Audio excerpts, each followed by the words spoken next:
strained. The business is more than anybody's seen before, because everyone's inside. They're all making calls. Among the leaders I spoke to were Hans Vestberg of Verizon Communications, Randall Stevenson of AT&T, Mike Sievert of T-Mobile, Thomas Rutledge of Charter Communications, Brian Roberts of Comcast, John Malone of Liberty Media, Dexter Goy of Altice, Michael Combs of Sprint, and Araya Orkoff of LionTree. Also, Pat Esser of Cox Communications and Jeffrey Story of CenturyLink. They're doing an incredible job. If you look at other continents, if you look at Europe, they went a different route than we did, and much different route. We were talking about that just a little while ago. And they're having tremendous problems. Other countries are having problems. Other continents are having problems. But with business at a level that nobody's seen it before, on the internet, it's holding up incredibly well. And they expect that to continue no matter what happened. And no matter how much more it gains, which if it can gain more than it already is, I don't know, because they're setting records. Let me also update you on the distribution of urgently needed resources and supplies. And we have a lot of numbers. I'm going to let Mike Pence speak to that in a little while. But we're giving massive amounts of medical equipment and supplies to the 50 states. We also are holding back quite a bit. We have almost 10,000 ventilators that we have ready to go. We have to hold them back because the surge is coming, and it's coming pretty strong. And we want to be able to immediately move it into place without going and taking it. So we're ready to go, and we've also distributed. I just spoke with Governor of Michigan, had a great conversation, and we sent a large number of ventilators to Michigan. We're sending them to Louisiana. We sent additional ventilators to New York, additional ventilators to New Jersey. And I will say, in New York, FEMA is supplying 250 ambulances and 500 EMTs to help respond to the increasing caseload. That's a lot of ambulances. In California, the Army Corps of Engineers is developing 8 facilities to expand hospital capacity up to 50,000 beds, 50,000. And had a great conversation last night with Gavin Newsom. He's doing a really good job. We're in constant communications. The USNS Mercy Hospital ship is now operational. It's in Los Angeles and receiving patients. And in New York, as you know, the Comfort, everybody watch that. It's in place and will be in a very short while receiving large numbers of patients, over 1,000 rooms and 12 operating rooms.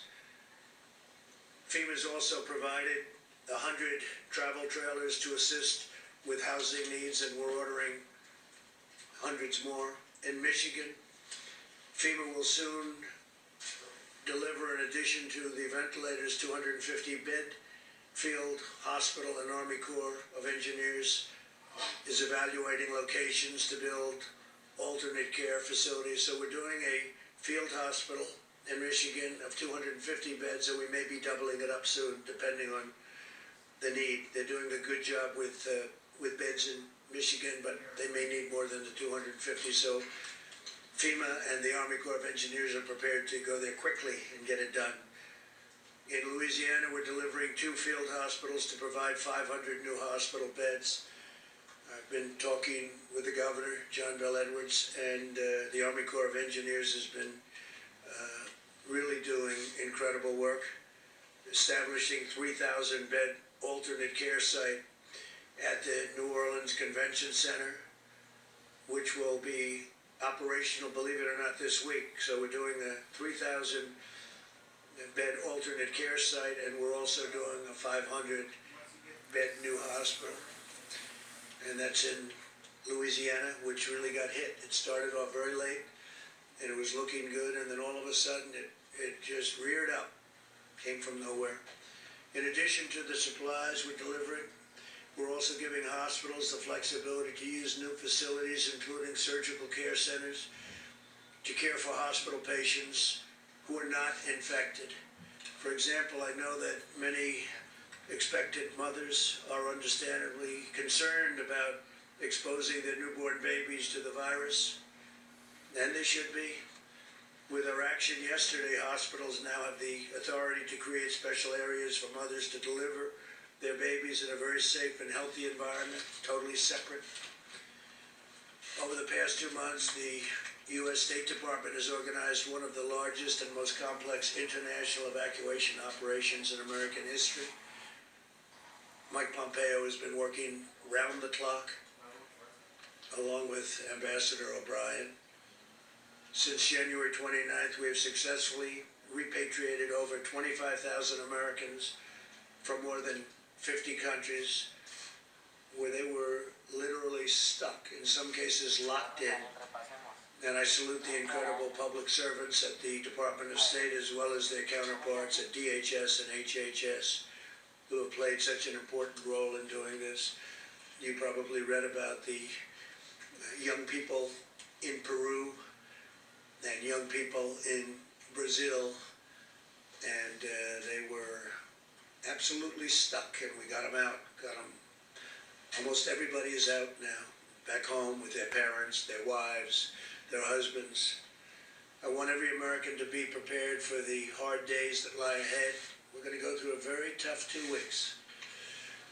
And then hopefully, as the experts are predicting, as I think a lot of us are predicting after having studied it so hard, you're going to start seeing some real light at the end of the tunnel. But this is going to be a very painful, very, very painful 2 weeks.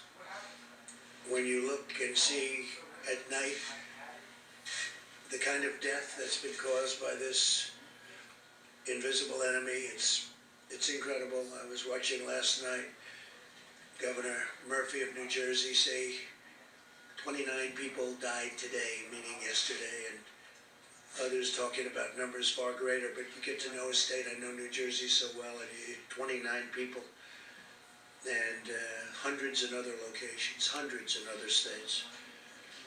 And this is going to be a rough 2-week period.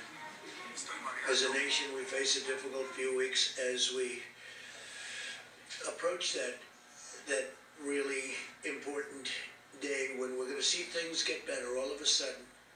And it's going to be like a burst of light, I really think and I hope. Our strength will be tested and our endurance will be tried. But America will answer with love and courage and ironclad resolve. This is the time for all Americans to come together and do our part. I appreciate a lot of the media. We've had a lot of really good things said. I think only good things can be said when you look at